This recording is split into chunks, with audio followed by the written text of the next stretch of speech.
আজকে সারাটা দিন আমি বাড়িতে কি করলাম আজকে সবকিছুই দেখাবো। তো চলো বন্ধুরা। হ্যালো বন্ধুরা, আমি দীপঙ্কর মন্ডল। আর অন্য দিনকার থেকে আজকের ভিডিওটা পুরো একদম আলাদা রকম হতে চলেছে।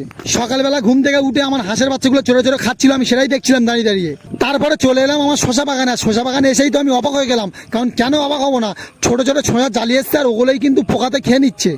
যেমন কর্ম তেমন ফল। তো তাড়াতাড়ি কিন্তু আমি বেরিয়ে গেছি বিষ আনার উদ্দেশ্যে, কারণ পোকাগুলোকে আমার মারতেই হবে। 4 থেকে 5 রকম বিষ আনতে হবে। তো সেই কারণেই কিন্তু মা 500 টাকা দিয়ে দিয়েছিল আমাকে।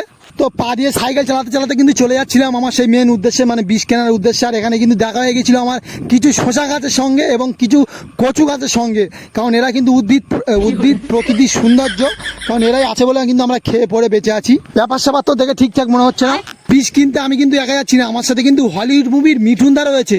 বেশ কিছুক্ষণ বাইক চালানোর পরে, না মানে সাইকেল চালানোর পরে আমরা কিন্তু চলে এসেছি সেই বিষের দোকানের সামনে। আমাদের এলাকার ভিতরে এই বিষের দোকানটা কিন্তু সব থেকে বেশি পরিচিত এবং খুব সুন্দর দোকান। বেশ কিছুক্ষণ ধরে দোকানের সামনে বসেছিলাম, তারপরেই কিন্তু কাকু এসছে দোকানে। তো ফাইনালি আমি কিন্তু পোকা মারা বিষ পেয়ে গেছি। আর আজকে কিন্তু আমি খুব খুশি, আর আমি গিয়ে কিন্তু স্প্রে করে দেবো। আর এখানে কিন্তু একটা সুন্দর মন্দির রয়েছে এবং খুব জাগ্রত, আমি শুনেছি আমার বাবা মার কাছ থেকে। আর এখানে কিন্তু একটা খুব বড় বট গাছও রয়েছে। বন্ধুরা ফাইনালি কিন্তু আমি বাড়ি চলে এসেছি। আর এসেই কিন্তু আমি বিষ মারার জন্য কিন্তু আমি জিনিসপত্র রেডি করে নিচ্ছিলাম।